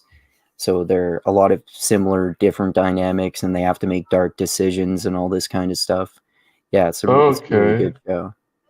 So from what I was looking about Bobby Cannavale, is that everybody confuses him with Brad Garrett from Everybody Loves Raymond. Oh, okay. Brad Garrett is the brother, Raymond's brother. Oh, okay. I know they look totally different. I didn't realize that. I thought he was also a separate character other than Robert in the show. Okay. I'm What trying to was it? find out who he was, if he was, and who he was. Okay. But he says people always confuse him with that actor. Okay. Wonder what show it was. I'm pretty sure it was some other 90s show that I remember Oh, he just said it that he originally wasn't. seeing him. Yeah, he wasn't on the show. Okay. Yeah, I'm not sure. The What was he in back in like the 90s or so? 90s. He's been in a lot of stuff. Wow. Yeah, he was in Will and Grace. Uh, I never really watched that very much. Snakes on a Plane. He was on Snakes on a Plane? I didn't remember him in that. The Bone Collector. Huh. I could have sworn. Oh, was he on King of Queens? Was that the show? I don't know. He was in a show called Blue Bloods. I never really watched that show. Let me see. Is he in I was on IMDb? Boardwalk Empire, Third Watch, Master of None. Was he in Bobby Cannavale in King of Queens? Is in Law and Order, Ally McBeal. Oz. No, he wasn't in it. I can't remember. I can't believe I don't remember what 90s show I remember him from. Like, I seem to remember him just Well, his first playing. television appearance was in '98, Trumpets Faith No, and I haven't Third seen Watch. that. I must He was remember him in from. Must remember him from something different, I guess. 6 Feet Under. Nope. It was like a 90s sitcom. A Mm, sitcom. I think it was. Maybe I am confusing him with someone else. Yeah, Hmm. I don't see him in any '90s sitcoms here. That's weird. It would have made sense it would have made sense if I had been watching Will and Grace that much, but I never really watched that one very much. Hmm. Well, his role in Mr. Robot is fucking awesome, because I'm used to seeing him, or at least I remember him for mostly playing comedic roles. Yeah, he plays like a used car salesman slash, I guess, hitman.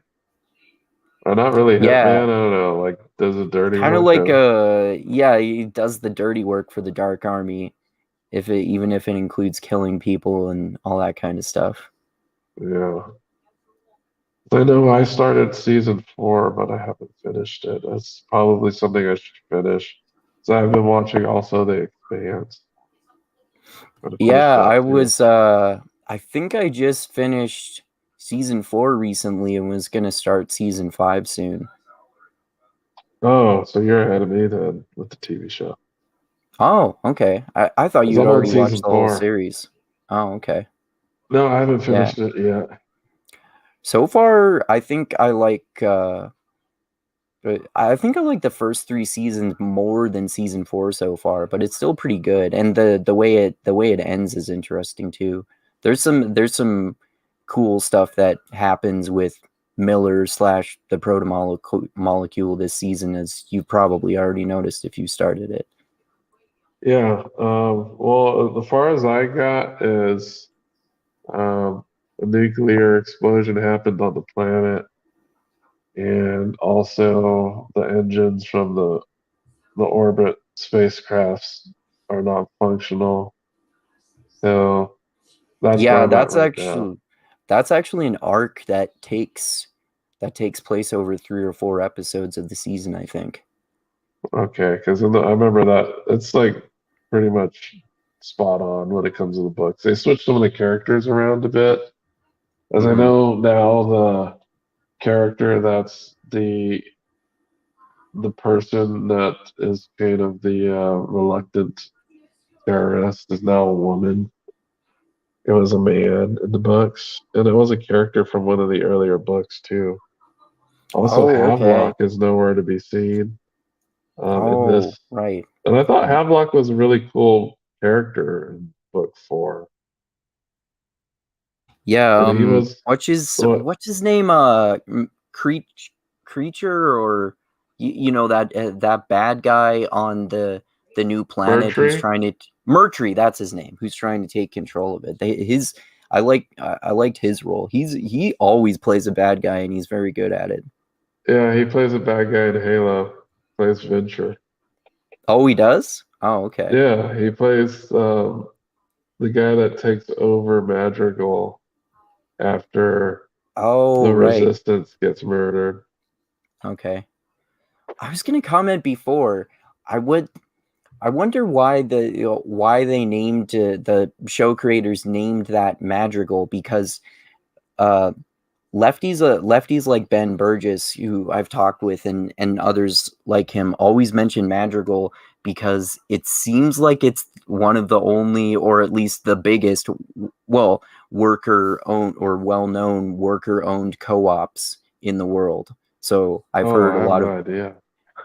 I've heard a lot of lefties mention that, but Um, it doesn't really seem like that makes sense in terms of the way that Madrigal is in the show. I think Bern Gorman, the guy who plays Venture and Mercury, would be the perfect guy to play Lockdown. Yeah, yeah, probably. I think he'd be a good Glockta. I could totally seeing him doing a great job of playing Glocta. Even like his Because I voice think even in reminds Pacific me Rim, he a little bit of the voice that Glocta has as the audiobook narrator has as Glocta in the audiobooks. his voice. Because I think even in the Pacific Rim, he has a cane. He walks around with a cane in Pacific Rim, like a crippled guy. So he has the cane locked down. Oh, I forgot he was in that. Yeah, he is not a bad guy though. Well, not in the first one. I think in the second one he ends up being a bad guy. Um, did you watch the second Pacific Rim movie? Yeah, I did. I like the first one more though. Yeah, yeah, I agree. The first one was better. Um, but yeah, yeah. But yeah, that's all I've watched and read. Yeah, yeah, yeah. Yeah, All right. Well, that's all I've been watching, other than I've been I've been feeling nostalgic lately and rewatching a whole bunch of 90s comedies and sitcoms that I used to watch when I was a kid. So I've been watching Everybody Loves Raymond and Seinfeld and The Simpsons. so you were watching Everybody Loves Raymond recently, and you thought Bobby Cannavale was in the show. I d- I haven't seen him in the show recently. I didn't think he was in the show since I've started rewatching it Oh, recently. I had a false memory of him being late on the show later on. oh, okay. You mean like as like one of someone's colleague or something. Yeah, I thought he was I had remembered him as maybe being a relative of Raymond, like one of their cousins or something. Yeah, I don't know. Okay. So you said you watched Everybody Loves Raymond, and what were the other shows? Seinfeld and The Simpsons. Oh, okay. Uh, Yeah, both solid picks. Well, all three are solid picks. I think I yeah. went through a period of, like maybe 3 or 4 years ago. And me and my wife watched every single episode of something about Raymond. Yeah, it's a Like, good show. I like it. yeah, it's like a good family show. The parents are basically like the stars of the show. Hmm. And it's always the conflict between the parents and the wife. Hmm. My Uh, favorite parts are when like something ridiculous happens or someone says something offensive to someone, and that character just looks at them with a blank expression in response. I always find that to be the funniest reaction. blank response. Yeah, yeah, Isn't that what the wife does all the time? yeah, yeah. And something is like especially if Marie says something insulting to her, which she does a lot. Yeah. Ah, good, good, solid, classic '90s sitcoms. Hmm. For sure. I don't know. Can't really say much about modern sitcoms. Yeah, I stopped being a fan of sitcoms a while ago. I think the last one I really liked, um that my brother and I were both getting into when it was on, is How I Met Your Mother. I've not seen that one. The Emperor has a small recurring role in that show. He's basically Did he? yeah, he's like one of the higher up CEOs at the company where Barney works, played by Neil Patrick Harris. Oh, I didn't know that. Yeah. Have you heard about the recent controversy about the Emperor? There's another one? I don't think so. So you haven't heard the whole Brian Schaub debacle?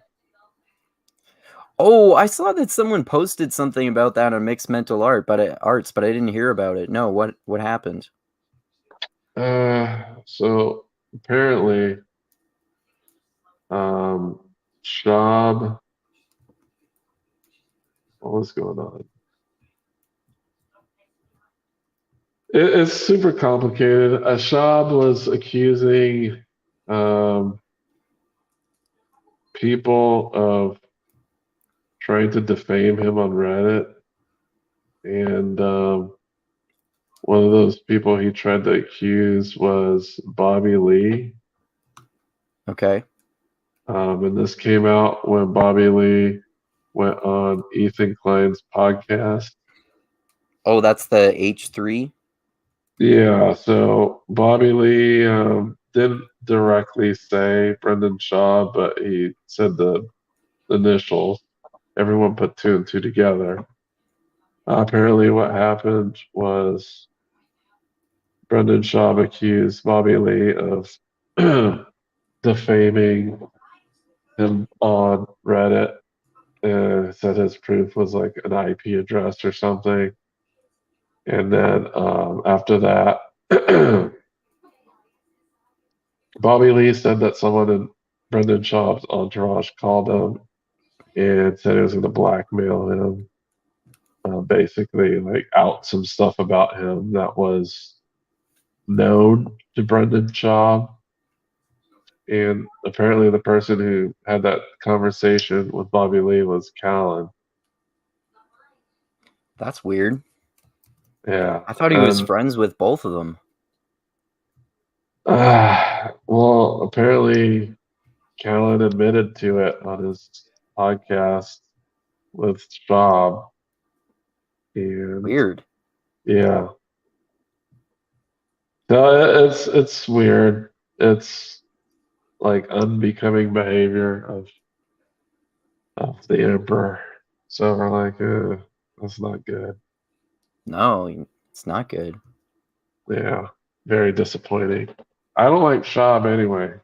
Like No, his comedy's horrible. Have you I seen haven't. any of it? No, I haven't seen his comedy. I've only seen It's him on Joe Rogan's podcast and maybe occasional other ones. yeah, his special is dog shit. It's Yeah, bad. you can watch that on YouTube, right? I don't remember where I saw it. I saw it and I thought it was really bad. It was Okay. like he should not have filmed the special. He's not good enough to have a special. Oh, that's too bad. Like, I heard him talking. I heard him talking about it on a podcast too, and he said he deliberately waited between his first special and this one because he thought he wasn't ready enough for his first one. So that makes there it are even some more disappointing. comedians who go 10 years before making a special. Yeah, yeah, Like, that's pretty Schaub is cool. not that funny. Like, I No, don't know what to say. that's too bad. So, I think he's okay as like talking to people and stuff and the podcasts and stuff, but like his comedy special wasn't funny. And I went and looked at the reviews, and they're overwhelmingly bad. So I wasn't like the only person who thought it wasn't funny. Oh, okay, that's too bad. But if you want to know more about the intricacies of the shop situation, I'll send you a video from some black guy. Are you familiar with some black guy? I've heard of the channel before, but I don't think I might have seen him on maybe Joe Rogan's podcast or something. That's the only reason why his name's familiar. Well, Otherwise, he's I been would on think. Rogan Report. Otherwise, I would think you were talking about some random black guy. Um, yeah, I know he's been on the Rubin Report. He was asked to go on Rogan once, but like their plans changed or something. So Oh, he's okay. never actually made it on Rogan. But he's always entertaining, but he does cover job. And a lot of the times, like his point POV, like pretty much echoes mine a lot of the time. Oh, okay. He's That's cool. very like centrist and in his sensibilities. And when I mean centrist, I mean nonpartisan centrist. Okay, I'm surprised that Ruben would let someone like that on his show nowadays. Well, Anyway, Ruben won't let anybody on his show who talks shit about wokesters. true. Well, I don't So, know though. Like there are a lot of lefties, like Kyle Kalinske, who talk shit about wokesters, and I don't think you would have him on because he has too many left wing positions. some black guy. And because he I makes guess fun the of Dave only. Rubin too. Maybe it's because he's made fun of Dave Rubin. And That's probably why. he's very sensitive about that. Like, I'm trying to think of some black guy. Like some black guy. He he does have like some views that don't align with kind of the IDW type. Well, I won't say IDW because even within the IDW, there's conflicting views. Like if we're talking about Decepticons, he thought that what Rogan was doing was a bit on the misinformation side. Oh, with the okay, good for Decepticon. him. And you pointed Yeah. out to me too that Eric Weinstein was disagreeing with Brett Weinstein about some of the phenomenally extreme claims he was making about the power of Ivor Grifton. Yeah, so there's definitely he's anti-woke, but he's not like like super left. He's not even really left. I would say he's kind of pretty in the middle. Like he Okay. makes reasonable arguments about stuff. Like if I sent you this video where he goes over the whole debacle with the situation with Shaw, you're not going to see much politics talked about in there. It's just going to cover like the whole deal of what happened. But his videos are pretty well produced and funny. So he does it in an Okay. entertaining way. Like I kind of consider him like a more centrist Kyle Kalinske, where he likes to crack jokes Oh, um, okay. Cool. and stuff like that. He doesn't take himself too seriously.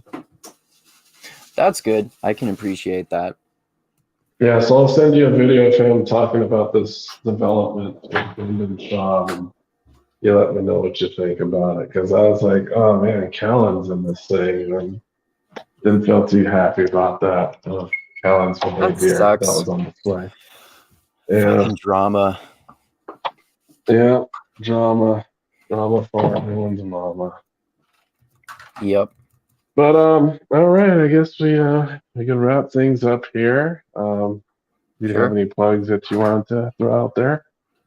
Yep. Check out my YouTube channel, Mindgasms, where Dusty and I talk often. And like I was saying earlier, tentatively we'll talk about Red Rising tomorrow, the first in the Red Rising sci-fi fantasy series, which is really cool one about a guy in the a lower class Martian on Mars, which are but basically they're humans on Mars, realizes that he's been lied to about the reason behind this caste system that's been set up.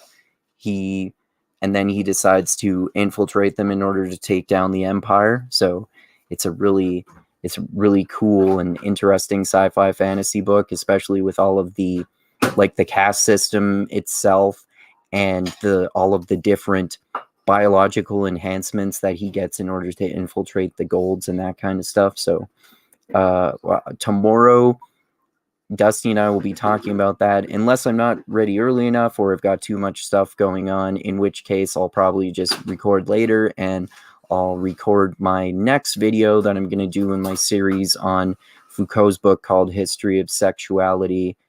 And this one is him talking about the sexualization of women and children, the socialization of breeding supposedly being good and procreation, and the psychologization of perversion as being this morally bad thing, because Foucault likes to be controversial. And check out my trailer analysis and reaction I did the other day to the new trailer for Avatar 2. And check out the videos that Dusty and I did last week with Tristram analyzing the House of the Dragon trailer for the upcoming prequel to Game of Thrones show. And also we talked about Alloy of Law, which is book 1 of Era 2 of Brandon Sanderson's Mistborn series, and this one is kind of like fantasy western. So yeah, check out all of that stuff on my channel. And next and upcoming podcasts as well, probably this week I'm going to be doing what I was going to do last week, which is a debate with my Jordan Peterson fan friends about his belief in God and the supposed fundamental flaws in atheism, and also debate with Shane in particular about whether abortion and masturbation are murder. Because if you're consistent, you should, and you think that abortion is murder because it interferes with God's plan, then you should also logically think that about masturbation. And I have committed mass genocide by that logic. So so that'll be fun too. So check all that stuff out on Mindgasms. Well, is menstruation also murder? Getting rid of the eggs?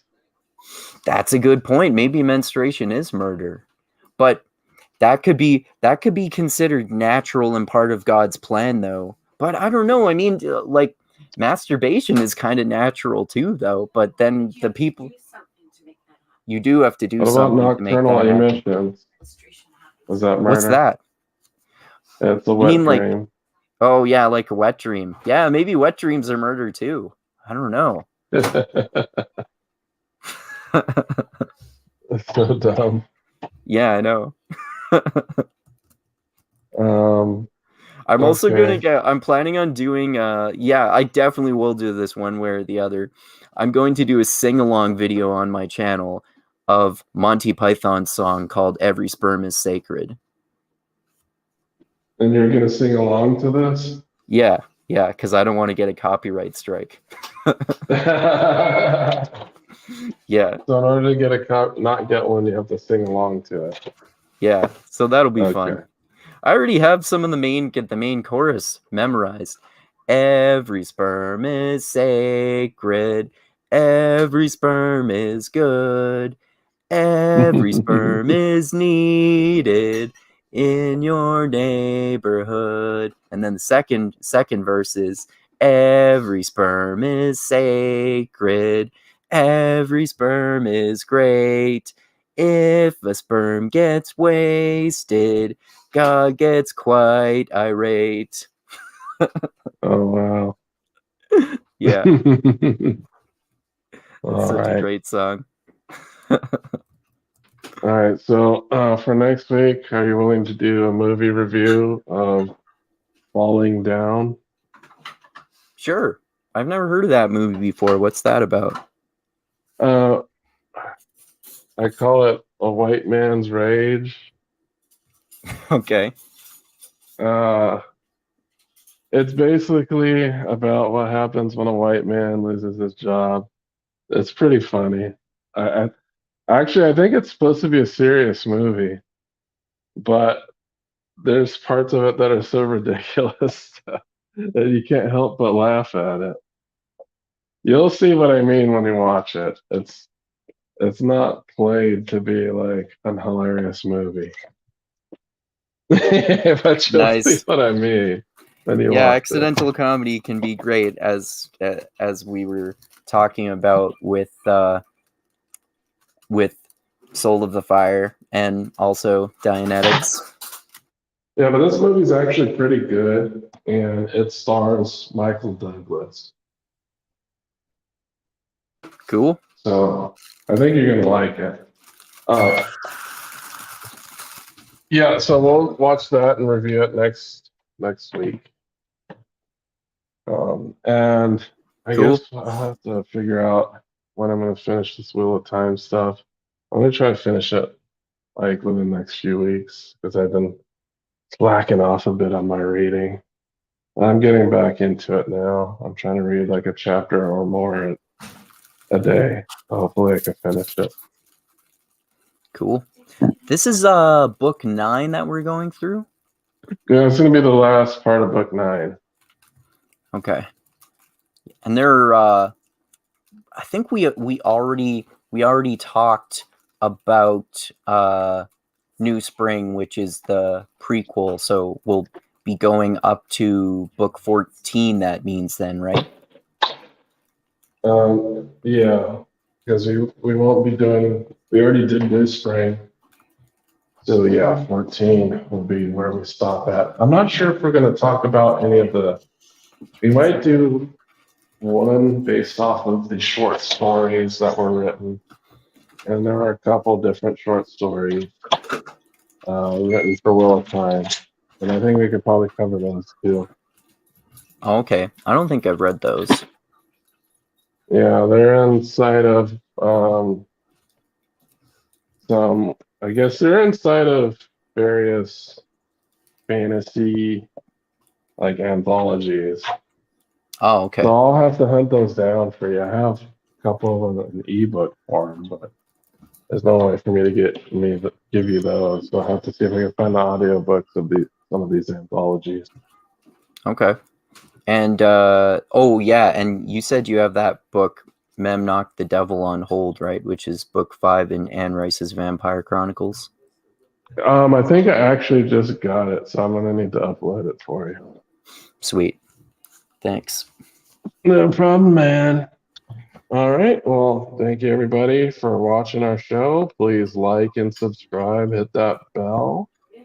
And please join us next week for Falling Down. And possibly tomorrow on Andrew's channel, we might be talking about Red White Rising, which I thoroughly enjoyed. I thought that was a very good take on the kind of what you would call, I don't know, just what the Hunger Games type of model. Yeah, It's a yeah, basically. different take Yeah. on that. But Yeah. we'll talk about that tomorrow. Oh yeah, I forgot to mention that I'm reading A Peculiar Peril. It's a Vandermeer book. That's the Vandermeer one I was thinking of. I was gonna actually start listening to that today, actually. Yeah, so just to warn you, it's not really anything like you would expect from Vandermeer. Oh, okay. It is a YA novel, like super YA. It's weird Okay. because it's like YA, but there's like curse words in it. So I'm like, okay, Hmm. this is definitely not your average YA. Okay. But Well, yeah, that's the Brandon Sanderson has talked before about how basically very few people write stuff that they deliberately know is going to be YA, maybe unless that's already they're writing a series and books before that have already been classified like that. Like maybe Brandon Sanderson's Alcatraz series, for example. But basically you can classify anything as YA if a character is a child, even if some really dark stuff happens or rape happens or stuff like that. And there are a lot of different ways to classify something as YA. yeah, this one is definitely YA. Like even like the tone, it's like really jokey. Sometimes it's hard to figure out what's going on because they're throwing too many jokes out there. But Oh, okay. like one of the villains curses. But it's like, oh, this is definitely YA. It just seems out of.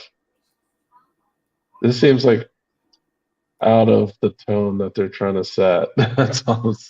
But it's definitely strange. I was like, this is a weird take on YA, but I'll go through with it. Okay. I Cool. thought about like not finishing the book. I was like, man, this is like a 22 hours, but it started getting better, and there's like more.